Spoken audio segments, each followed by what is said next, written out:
Assalamualaikum warahmatullahi wabarakatuh. Kami dari kelompok 6 ingin mempresentasikan secara singkat mengenai perakitan komputer. Berikut adalah alat-alat yang diperlukan sebelum perakitan komputer. Yang pertama, kita mempunyai sebuah casing PC yang model desktop. Nah, yang model desktop ini biasanya ditempatkan di atas meja posisi dengan tertidur. Umumnya, konstruksi casing cukup kokoh sehingga monitor dapat diletakkan di atasnya. Komputer branded yaitu komputer keluaran pabrik yang seluruh komponen diproduksi oleh satu pabrik. Banyak diproduksi dengan model casing desktop seperti IBM, Dell, Acer, Compaq, dan jenis lainnya yang mendukung Pentium 2, 3 maupun Intel Dual Core. Nah, setelah alat yang tadi ada casing CPU, kemudian ada motherboard. Nah, motherboard ini merupakan komponen yang paling utama dari sebuah komputer karena semua komponen komputer diletakkan dan disatukan. Nah, yang kedua ada prosesor. Nah, prosesor ini merupakan otak dari komputer karena setiap pengolahan data dilakukan pada prosesor. Oleh karena itu, diperlukan prosesor yang cukup cepat untuk mengeksekusi program-program yang akan digunakan. Nah, banyak jenis prosesor pada saat ini seperti Intel Pentium 4, Intel Pentium 4 Extreme, ada Intel Dual Core, kemudian ada AMD Athlon 64, kemudian ada AMD Sempron dan Sempron 64 untuk pasar low end, dan Athlon X2 untuk high end performance. Kemudian di sebelah sisi kiri ada Core i3 yang masing-masing memiliki sebuah perbedaan ya guys. Jumlah core dan thread. Untuk core itu 2, prosesor dual core yang sering disebut, yang berarti memiliki 2 inti fisik untuk menjalankan tugas. Sementara Intel Core i3 juga dapat memiliki 2 inti fisik, tetapi ada varian Core i3 yang juga memiliki 4 inti fisik. Oke, selanjutnya ada heatsink. Heatsink ini komponen yang terletak di atas CPU untuk menyerap dan menghilangkan panas yang dihasilkan oleh operasi CPU.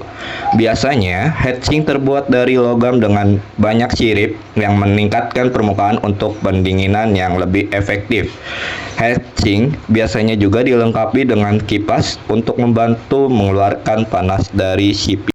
Oke guys, next untuk melakukan perakitan jangan lupa ada RAM. Nah, RAM ini singkatan dari Read Access Memory. Nah, RAM sendiri yaitu merupakan penyimpanan file sementara atau yang disebut jalur lalu lintas data. Ada jenis-jenis RAM untuk perbedaan perakitannya. Yang pertama ada DDR4 yang disebut Double Dead Red. DDR4 merupakan generasi RAM terbaru yang saat ini paling umum digunakan. DDR4 menawarkan kecepatan transfer data yang lebih tinggi. Kemudian ada DDR3. Nah, DDR3 adalah generasi RAM sebelum DDR4. DDR3 memiliki kecepatan transfer data yang lebih rendah dibandingkan dengan DDR4. Tetapi masih merupakan pilihan yang terbaik untuk sistem yang lebih tua. Jangan lupa nih, ada yang bulat kecil itu namanya adalah baterai CMOS atau singkatan dari Complementary Metal Oxide Semiconductor, yang merupakan baterai kecil yang digunakan dalam motherboard komputer untuk menyimpan pengaturan BIOS dan menjaga waktu sistem tetap berjalan. Bahkan saat komputer dimatikan, baterai CMOS bertanggung jawab untuk memberikan daya pada chip CMOS yang menyimpan pengaturan BIOS, seperti tanggal dan waktu sistem, konfigurasi perangkat keras, dan pengaturan BIOS lainnya. Baterai CMOS pada umumnya berbentuk bulat dan terbuat dari baterai koin, seperti baterai CR2032. Baterai ini terletak di dekat chip CMOS pada motherboard. Pada beberapa motherboard, baterai CMOS dapat diganti oleh pengguna dengan mudah. Ini dilakukan dengan membuka casing komputer, mencari baterai CMOS yang lama, dan menggantikan dengan yang baru ketika baterai CMOS itu sudah melemah. Nih ada bahan besar nih di tangan kita, namanya harddisk. Ibarat tuh kalau di sayuran asam tuh tanpa garam rasanya hambar. Begitu juga di PC. Harddisk ini yang berfungsi sebagai komponen paling utama dalam sebuah komputer yang digunakan untuk menyimpan data secara permanen.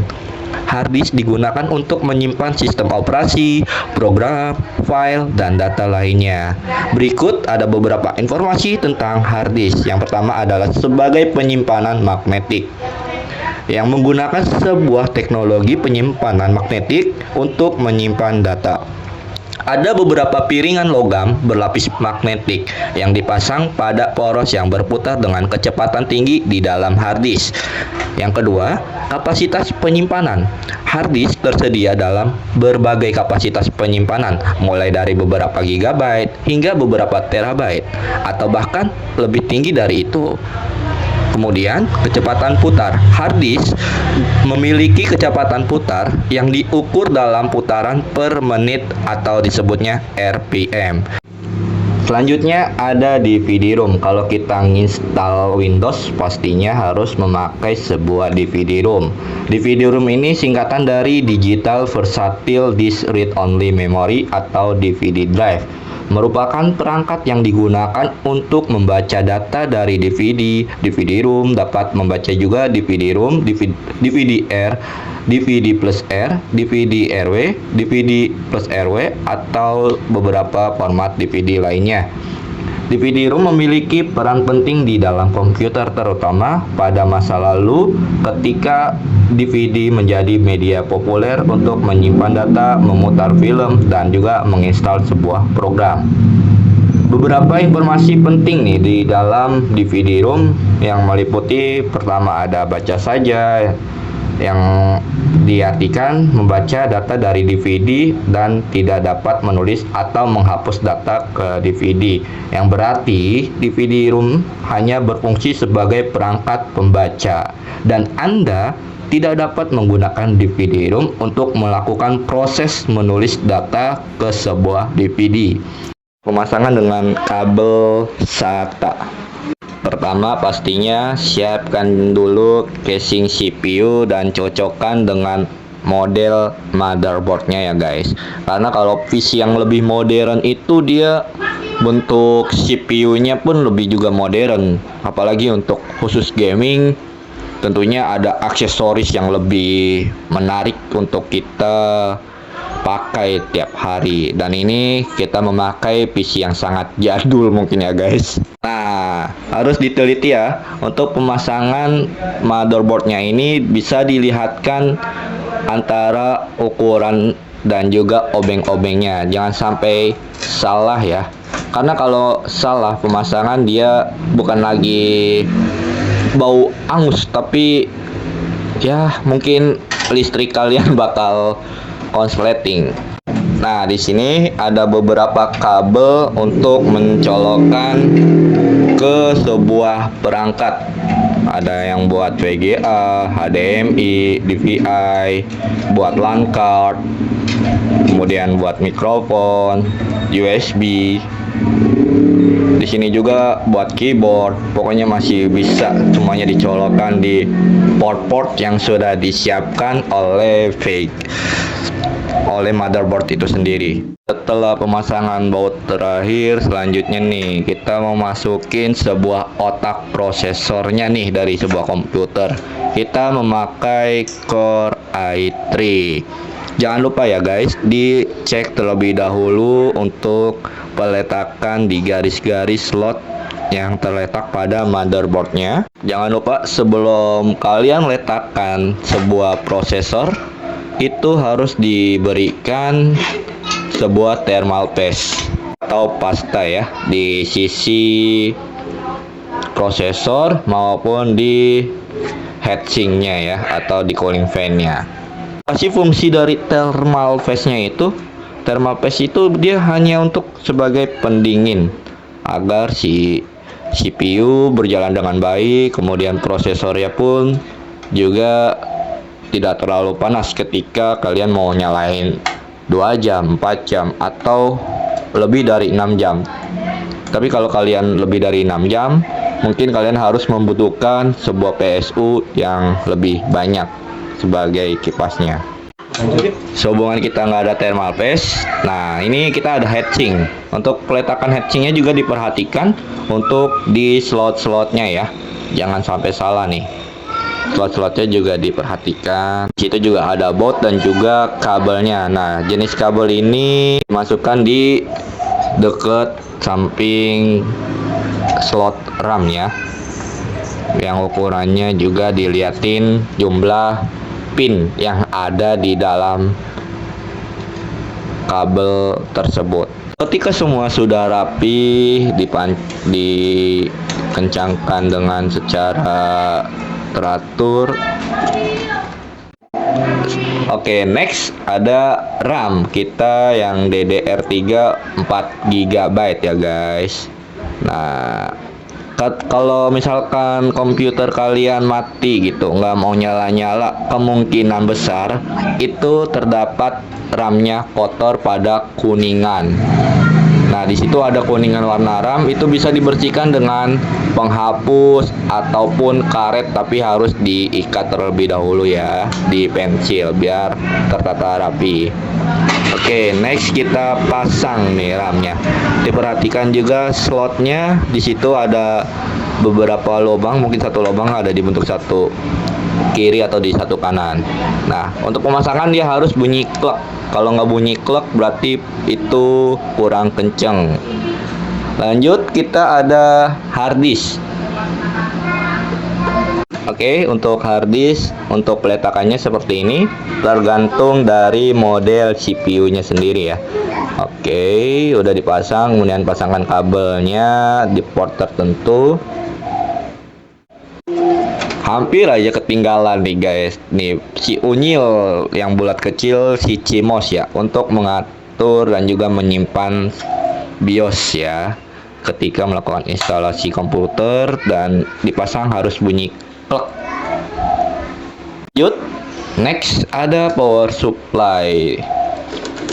Nah, power supply ini dia ada satu slot output, yaitu untuk kabel power. Untuk jenis kabelnya dimasukkan ke motherboard, dia ada satu macam aja, tergantung posisi motherboardnya itu sendiri ya. Di dalam power supply juga ada kabel yang dimasukkan ke dalam harddisk ya guys, dan kabelnya juga harus tersusun dengan rapi agar tidak berantakan dan juga kena di cooling fan-nya itu sendiri. Nah, oke, lanjut nih. Untuk pemasangan DVD ROM itu dia ada slot tersendiri ya. Dia biasanya di paling depan dekat tombol power atas nih. Dimasukkan secara pelan-pelan sampai bunyi klek mentok. Dan di belakangnya juga ada slot untuk kabel DVD ROM tersendiri. Dia terhubung dengan si power supply-nya ya. Untuk power supply sendiri dia harus memerlukan stabilizer untuk menstabilkan listrik supaya listrik di rumah kalian itu tidak mudah jetrek atau nanti terjadinya konsleting listrik. Jadi harus diperlukan stabilizer untuk menstabilkan listrik. Di sini kami memakai power supply dengan power 200 watt ya. Jadi harus memerlukan sebuah stabilizer. Nah, ini paling akhir dia masangin kabel di belakangnya. Oke, dicek lagi satu persatu apakah ada kabel yang terlewatkan atau enggak. Setelah semua tersusun rapi dengan kabel-kabel, baru kita tutup kembali casingnya. Nah, berikut tadi udah kami jelaskan beberapa alat dan juga perangkat untuk melakukan perakitan komputer. Saat ini kami dari kelompok 6 menggunakan Intel Core i3 dan juga RAM dengan ukuran 4GB DDR3. Lepas semua yang ku inginkan, tak akan ku